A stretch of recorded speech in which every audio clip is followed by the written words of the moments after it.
이러면서 나랑 엮일 수 있는 그 남자들의 숫자 역시도 급격하게 늘어나게 되겠죠. 연애가 잘 될 수밖에 없지.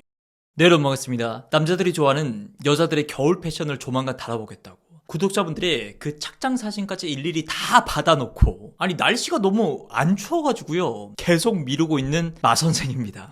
다시 한번 이 자리를 빌어서 죄송하고요, 조금만 더 기다려달라는 말씀 드리고 싶습니다. 아니 최소한 겨울이라면은 낮 최고 기온이 10도 밑으로 내려와야 되잖아요. 그래야 좀 겨울옷 좀 쇼핑해볼까? 이런 생각이 들지 않겠냐고요. 아무튼 오늘 여러분께 말씀드리고 싶은 내용은요, 아니 내 친구 중에 영숙이라는 애가 있는데 걔가 막 그 정도까지는 아니거든요. 근데 얘는 막 끊임없이 연애를 해. 남자가 끊기질 않아. 이게 진짜 나는 이해가 안 된다. 이런 분들을 위해서 준비했습니다. 남자들이 다가오게 만드는, 남자들이 엮일 수밖에 없는 그런 여자들의 두 가지 매력.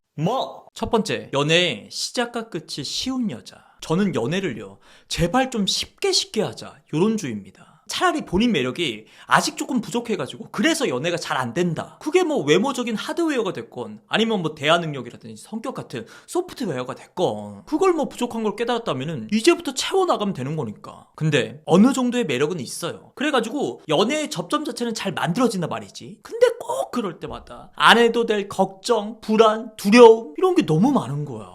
자, 남자가 잘생기면 잘생긴 대로 주변에 여자들이 너무 많아가지고 이 남자는 잘 되더라도 사귀는 내내 그것 때문에 내가 스트레스 받을까봐, 결국에는 그 여자들 중 한 명이랑 바람나가지고 내가 상처받게 될까봐, 연락이 잘 되면은 되는 대로, 이 남자가 지금 연락이 잘 되는데 나중에 변할까봐, 꼭 이렇게 초반에 연락 잘 되는 남자일수록 나중에 뒤로 호박씨 깔까봐, 내가 주변 친구들 중에서 그런 케이스 많이 봤거든. 그래요, 뭐 말마 뭐 친구들이랑 그냥 즐겁자고 수다 차원에서 그렇게 하는 거라면요 상관없죠. 근데 실제로 이런 걱정들을요 현실화시키는 사람들이 있어. 아직 썸만 타는 단계거든? 그런데도 그 남자랑 연락, 만남, 대화 이런 거 자체를 즐기지를 못해. 그 순간에 그걸 있는 그대로 받아들이지 못한다고. 그래가지고 관계에 집중하면서 진도를 빡빡 빼는 게 아니라 남자의 그 일거수일투족에 거의 뭐 망상에 가까운 의미부여만 계속 하고 있다고요. 저 남자가 지금 시점에서 저런 행동을 하는 거, 저런 말을 하는 거 무슨 심리일까? 남자들 보통 차의 비유를 많이 합니다. 뭐 똥차 가고 벤츠 온다 뭐 이런 거 있잖아. 그런 의미에서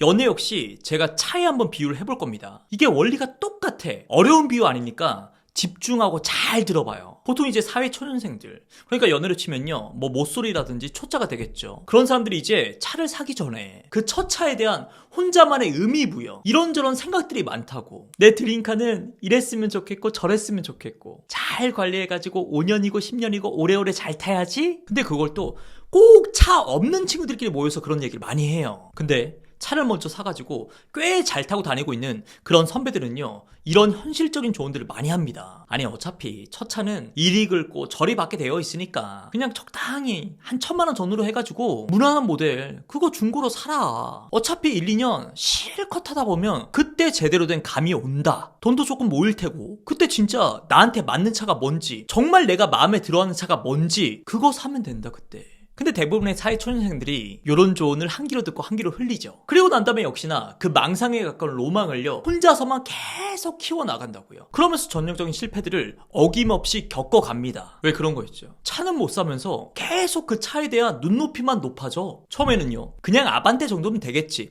요런 생각을 분명히 했거든. 근데 이 친구들이랑 만나서 얘기를 하다 보니까 근데 아반떼는 좀 그렇지 않아? 아니 나는 그래도 미니 쿠페 정도는 사고 싶어서. 아 그래? 근데 미니는 여자가 타기는 승차감이 조금 별로라고 하던데 나는 그래서 벤츠 C클래스 정도? 이러면요 어느 순간 아반떼를 첫 차로 생각하고 있는 내 스스로가 되게 초라하게 느껴집니다.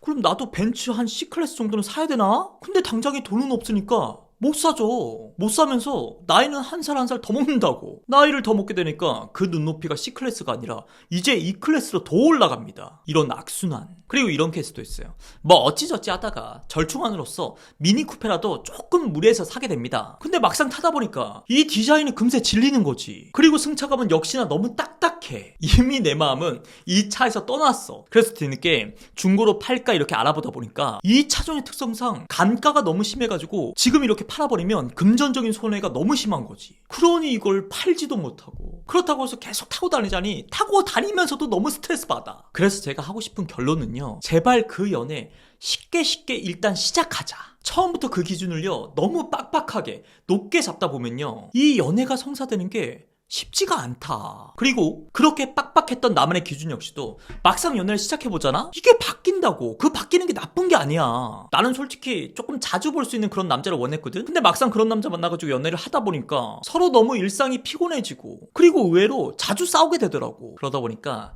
적당히 만나는 게 낫겠더라고. 요런 식으로. 대신에 마냥 쉽게만 하라는 게 절대 아닙니다. 여자라는 성별의 특성상 스킨십에 있어서만큼은 신중하게, 이 분위기에 휩쓸리지 말고 100% 내 의사에 맞춰서, 그리고 또 하나, 시작이 쉬운 만큼 아니다 싶을 때는요 누구보다 재빨리 손절할 수 있는 그 스피드, 연애의 시작만큼이나 그 끝 역시도 쉽게 할 수 있는 과감성, 내 몸에 안 맞는 차다 싶으면은 꾸역꾸역 타고 다니면서 허리 디스크 걸려가지고 괜한 병원비만 쓰지 말고 얼른 중고로 팔아버리고 또 새로운 차 얼마든지 알아보면 된다는 거죠.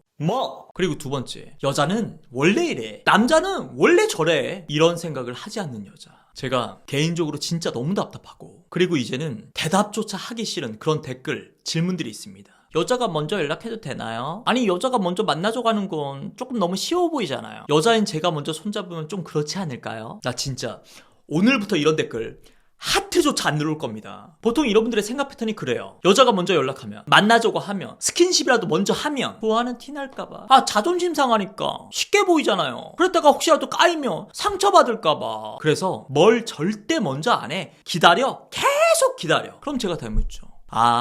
본인은 여자라서 절대 뭘 먼저 안 한다. 맞죠? 그러면 결국에는 둘 간에 그 관계를 진전시키기 위해서는 무조건 남자가 먼저 뭘 해야 된다는 거네? 그럼 그렇게 먼저 뭘 하는 남자는 좋아하는 티가 나도 괜찮고, 쉽게 보여도 아무 상관없고, 자존심 그딴 거 없어. 심지어 까여도 아무런 상처도 받지 않는 마치 AI 로봇 같은 사람, 그런 남자만 골라서 만나야겠네. 자, 여자는 원래 이래, 남자는 원래 저래, 이런 생각으로부터 여러분들이 자유로워지잖아요. 그러면 연애에서 아주 강력한 두 가지 매력이 여러분한테 생기게 됩니다. 그래, 남녀관계에서 연락이 됐건 아니면 만남이 됐건 간에 먼저 얘기를 꺼내는 거, 이게 나한테만 어려운 게 아니었구나. 다들 막 힘들고 부끄러운 가운데 그래도 꾸역꾸역 하는 거구나. 이렇게 내 속에서 작게나마 그 용기라는 게 생겨납니다. 남들도 다 하는데 나도 한번 해보지 뭐, 이러면서 먼저 조금이라도 움직이게 된다고. 그렇게 몇 번 해보잖아? 진짜 이게 별거 아니구나, 이런 깨달음이 와요. 그러면서 이제 슬슬 내가 적극적으로 기회를 창출하는 만큼 나랑 엮일 수 있는 그 남자들의 숫자 역시도 급격하게 늘어나게 되겠죠. 연애가 잘 될 수밖에 없지. 근데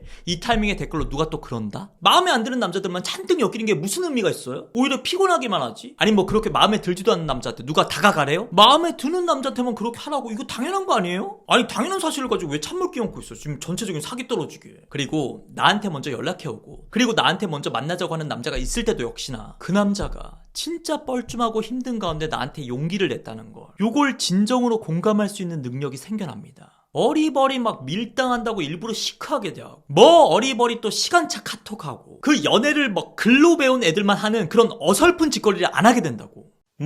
자, 오늘 역시도 여러분들이 수많은 댓글을 통해 가지고 저에게 자주 질문을 주시는 부분들에 대해서 제가 퉁쳐서 영상으로 만들어 드렸습니다. 그렇잖아요. 이게 댓글로 하세요, 먼저 좀 하세요, 이렇게 백날 간단하게 얘기해봐야 여러분들이 진정한 깨달음을 못 얻으니까 이렇게 영상으로 만들어 봤습니다. 여러분들의 조금 더 쉬운 연애, 어렵지 않은 연애를 위해서 작게나마 도움이 꼭 됐으면 좋겠습니다. 네, 그럼 지금까지 긴 영상 봐주셔서 감사하고요. 저는 마선생이었습니다. 고맙습니다.